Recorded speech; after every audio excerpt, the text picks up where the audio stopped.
আমি এখনো দেখি নাই, কারণ মোবাইল তো জমা দিয়ে দিছি মাঠে আসার সময়। আমার কাছে মনে হইতেছে যে আমরা পাওয়ার প্লে ভালোভাবে ইউজ করতে পারিনি, অনেকগুলো উইকেট হারাইছে, আর ওইটা আমরা ওভারকাম করতে পারিনি।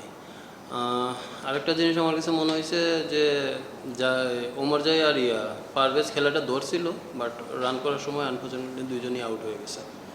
অজুহাত দেবো না, আমি যেহেতু প্রফেশনাল প্লেয়ার, আগে ব্যাটিং হোক আর বোলিং হোক আমাকে তো খেলতেই হবে।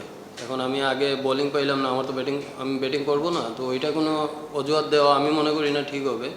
যেহেতু প্রফেশনাল প্লেয়ার আমার সব জায়গায় মানায় নিতে হবে, বাট আমার কাছে একটাই জিনিস মনে হইতেছে যে আমরা পাওয়ার প্লে ইউজ করতে পারি না।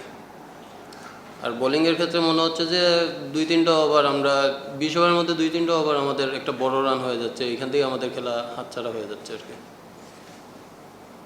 মানে দিনের বেলার খেলাটা মানে অ্যাডভান্টেজ থাকে কোনো বলা যায়?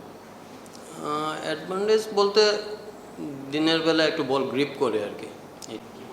আমি এখনো দেখি নাই, কারণ মোবাইল তো জমা দিয়ে দিছি মাঠে আসার সময়।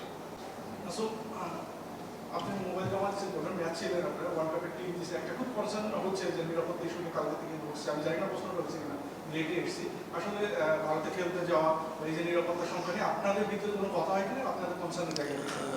আমি আসলে এইগুলা নিয়ে কোনো চিন্তিত না, বা এইগুলা নিয়ে কোনো বাবার মধ্যেও নাই। আমি শুনতেছি, বাট এগুলো নিয়ে আমি চিন্তিত না। বোর্ড যেটা ভালো মনে করবে, আমরা তো বোর্ডের আন্ডারেই আছি, বোর্ড যেটা ভালো মনে করবে আমরা ওইটাতেই আছি। নাসুম, বাংলাদেশ তো গত বছর অনেক টি-20 খেলেছে, গত মে মাস থেকে ডিসেম্বর পর্যন্ত। তো আপনি কি মনে করেন যে বিপিএল এর যে কোয়ালিটি অফ ক্রিকেট আপনারা খেলবেন, এটা ভালো প্রিপারেশন ওয়ার্ল্ড কাপের আগে? অবশ্যই অবশ্যই, এটা মানে একটা ওয়ার্ল্ড কাপের মতো একটা ইভেন্টের আগে এরকম একটা টুর্নামেন্ট আমাদের জন্য অনেক হেল্পফুল হবে আমি মনে করি। Thank you. Thank you.